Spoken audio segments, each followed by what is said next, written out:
បាទជំរាបសួរពុកម៉ែបងប្អូនបាទថ្ងៃនេះដែរខ្ញុំសូមបង្ហាញប្រភេទប្រព័ន្ធមកគ្រឿងទៀតឲ្យបងប្អូនណាប្រភេទ Real 401 ពង1បងប្អូនបាទ full បើកដំបូលបាទជាប្រភេទឡានរៀបចំមកលេងហើយមកចប់បងប្អូនណាមានគុជកាមេរ៉ាមញ៉េ Android ហើយអស់ហើយបងប្អូនបាទស្បកកង់អីក៏ថ្មីដែរបងប្អូនណា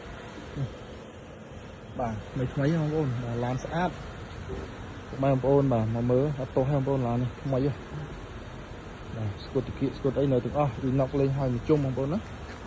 បាទសម្រាប់ពុកម៉ែបងប្អូនឆ្លាញ់ប្រភេទឡានសំចៃបងប្អូនបាទ100គីឡូ C7 ដល់8លីត្រទេបងប្អូន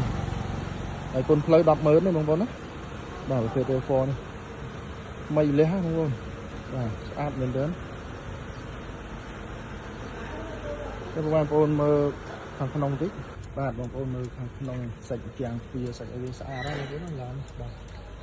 សូមពុកក្នុងអីថ្មីសម្រាប់ VIP ឲ្យអស់បងប្អូនណានេះស្អាតបងប្អូននេះនិយាយ Android កាមេរ៉ាបាទ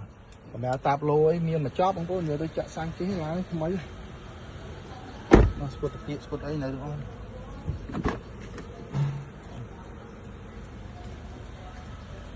បាទជាប្រភេទឡានស្អាតបងប្អូនឡានអត់មានដុកបាទអីស្អាតដែរបងប្អូននេះបងប្អូនមើលបាទថ្មី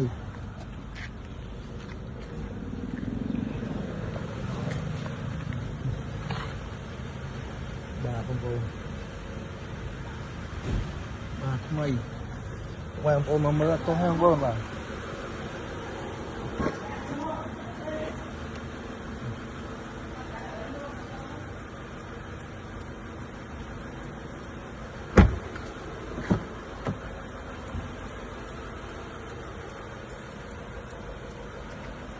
ស្អាតដែរបងប្អូនចាប់អារម្មណ៍បាទតាក់ទងមើលបាទវាតែបងប្អូនមើលប្លុកសិននេះតាមប្លុកសិនបងប្អូនណាតែស្អាតបងបាទខ្ញុំមុខ